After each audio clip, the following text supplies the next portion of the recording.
बिस्मिल्लाहिर्रहमानिर्रहीम। खातिन हज़रात, मैं हूँ अख्तर अब्बास और आप सबको मेरा सलाम पहुँचे। ये सेगमेंट है आपके सवालात का और कमेंट्स का। आसमा ताहिरा ने लिखा है, शानदार तरक्की के लिए ये तजर्बा ज़रूर करना चाहिए। ये वीडियो मुझे इतनी शानदार लगी। What a nice video sir, Allah bless you immensely for your efforts. बहुत शुक्रिया। और अफरोज़ जहाँ ने लिखा है कि सर नॉन इश्यूज़ को कैसे संभालें, मज़ा आ गया, दिल खुश हो गया। ये सारी बातें मेरे दिल को लगी हैं और इंशाल्लाह इसमें से मेरे लिए बहुत फ़ायदा है। अल्लाह आपको खुश रखे। No words for you. Okay. और ये हैं जी इशू रहमान, वो कहती हैं सर टू गुड। ये भी नॉन इश्यूज़ वाला जो था उनका। अच्छा, आज हम जिस मौजू पे तफसील से बात करेंगे वो तो अंदली ब्राना का सवाल है और वो उनकी एक दोस्त के बारे में है जिनको भाई बनाने का बहुत शौक़ है। अच्छा, दिलचस्प मौजू है। लेकिन उससे पहले शादी अख्तर कहती हैं कि सर जो आपसे हसद करता है, आप कहते हैं उससे दूर हो जाओ, तो इससे अल्लाह तो नाराज़ नहीं होगा। ये तो पूरी तफसीली वीडियो का मौजू है, इस पर हम तफसील से बात करेंगे। और माज अंसारी कहते हैं कि नापसंदीदा लोगों से बचने के लिए आपने जो शानदार और मुफीद मशवरे दिए हैं, मैं आज ही से उन पर अमल करना शुरू कर रहा हूँ।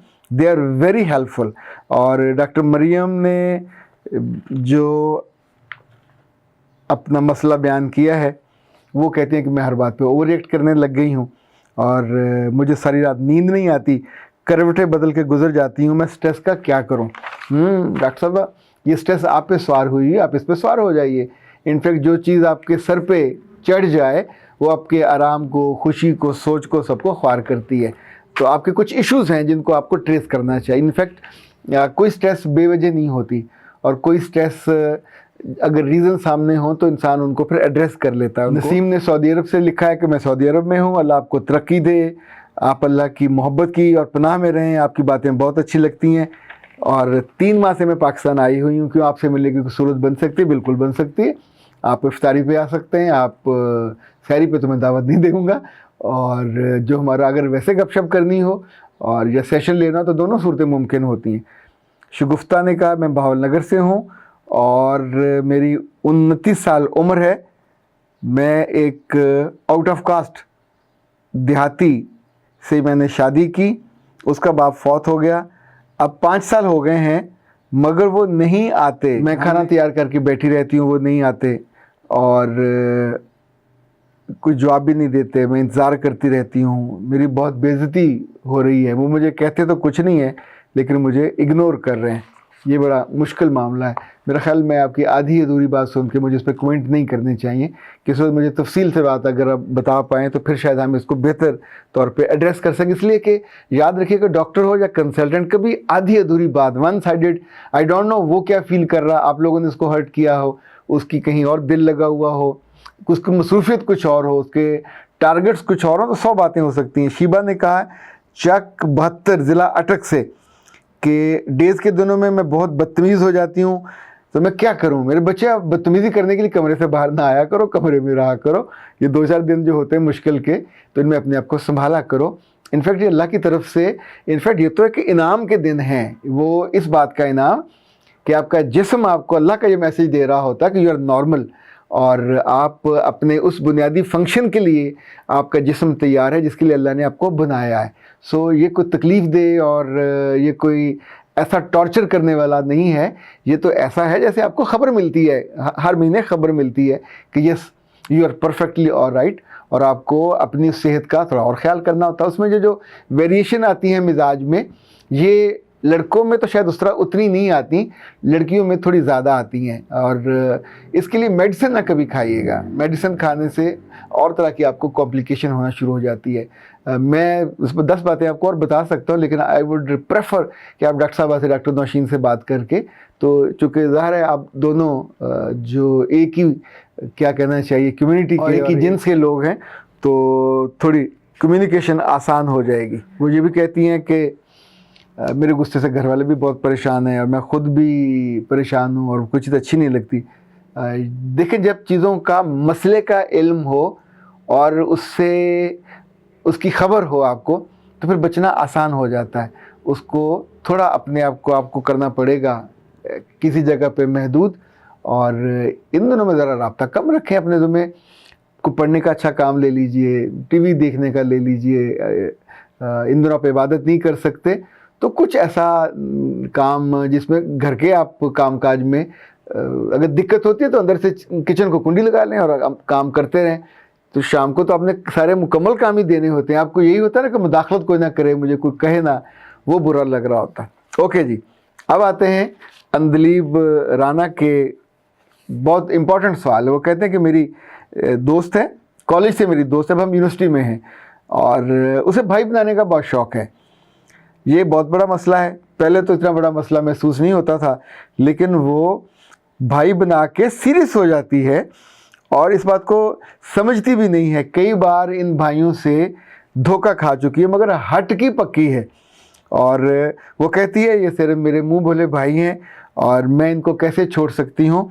ये जो मुंह भोले भाई हैं अक्सर उससे माली तौर पे मदद भी लेते हैं, बाज़ पढ़ाई से मदद भी लेते हैं और बाज़ आखिर में इमोशनली टॉर्चर भी करते हैं। असल मसला ये है कि जब ये कॉलेज में थी तब से मैं इसके बारे में अपनी भाभी के तौर पे सोच रही थी। अब जब वक्त करीब आ रहा है तो मैं बिल्कुल परेशान हूँ कि अगर हमारे घर जाके भी ये बात ना आई तो ना मेरे भाई और ना मेरे वालिदैन, हम तो किसी गैर मर्द का साया भी औरतों पे पड़ने नहीं देते, पर ये जिनको भाई कहती है और मुँह बोले भाई, ये उनसे ताल्लुक़ रखना चाहती है और उस पर कमिटेड होती है, तो मैं क्या करूं। अंदली बेटा, ये मसला बहुत सारी लड़कियों का, सबका नहीं है, बहुत सारी नासमझ लड़कियों का है जो अपने तौर पे बहुत सिंसियर होती हैं। मैंने ज़िंदगी में बहुत साल पहले अपने अब्बा से एक बात सुनी थी और वो ये थी कि भाई वो जिसने तुम्हारी माँ के बिस्तर पे जन्म लिया, सिंपल, उसके साथ खून का रिश्ता है और वो आपके लिए महरम है।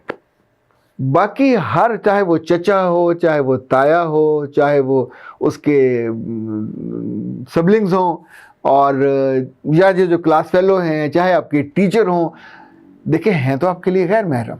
जब इनके बारे में हम कॉन्शियस नहीं होते और अपनी सोशल नेटवर्किंग बढ़ाना चाह रहे होते हैं, नंबर 1 सोशल नेटवर्किंग बढ़ाना चाह रहे हैं। दूसरा, अपने आप को इम्पोर्टेंट गिरदानना चाहते हैं कि जैसे आप प्रधान हो और बाकी सारी आपकी राया और आप उनको दान देते रहते हो, उनके काम आते रहते हो, मेरा भाई तुम्हें ये ज़रूरत है। ऐसे लोगों को बेवजह मशवरे देने की भी हाजत होती है।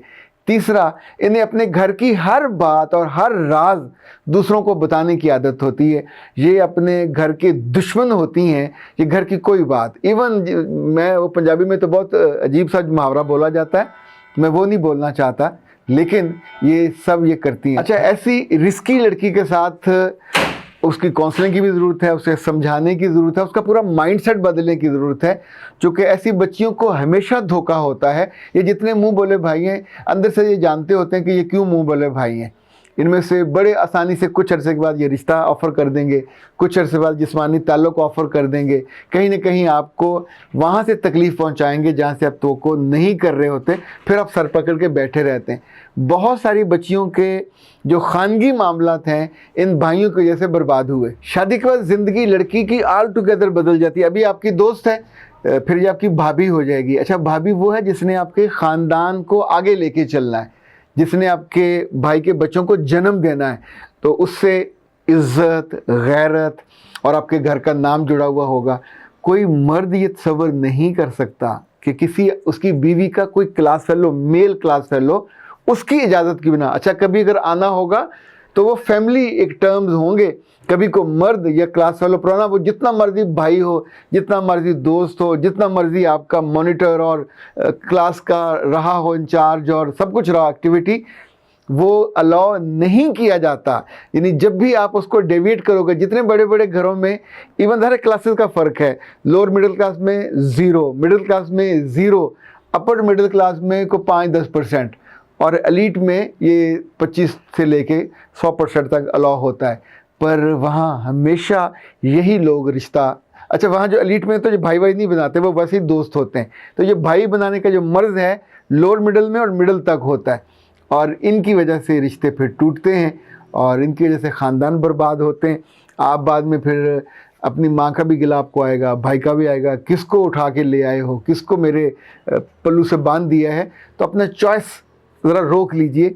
अगर तुझे बच्ची बदल जाए, रुक जाए, अपने इस माइंडसेट को और अपने इस लिविंग स्टाइल को फरामोश करके बदल दे, नॉर्मल लड़की के तौर पे बिहेव करने लगे, देखिए ये एबनॉर्मलिटी है, नॉर्मलिटी नहीं है। ये उसके माँ जाए नहीं है तो इनको भाई नहीं बनाया जा सकता। इनकी वजह से जो कॉम्प्लिकेशन है उसकी ज़ात को, उसके ख़ानदान को, उसके फ्यूचर को, ये सारी के सारी एक थ्रेट के तौर पे मौजूद रहनी है। तो ये अक्लमंदी तो नहीं हो सकती कि आप, वैसे जिनकी बच्चियां नए कॉलेजों में जाने लगे, यूनिवर्सिटियों में जाने लगे, आप भी इनको बताया करें कि हर लड़के को भाई नहीं बनाया जा सकता। और जो भाई बनाने का शौक़ है, बाद लड़कियों में होता है कि आप सेफ्टी के लिए एक लेयर बनाती हैं ताकि मेरी सेफ्टी हो जाए और उसके शर से बच जाए, तो उसको वक्ती तौर पे, वो भी फिर क्लास तक रहना चाहिए, उसे ख़ानदान तक और अपनी ज़िंदगी के लंबे हिस्सों तक नहीं बनाया जा सकता। अख्तर अब्बास को इजाज़त दीजिए। अस्सलाम।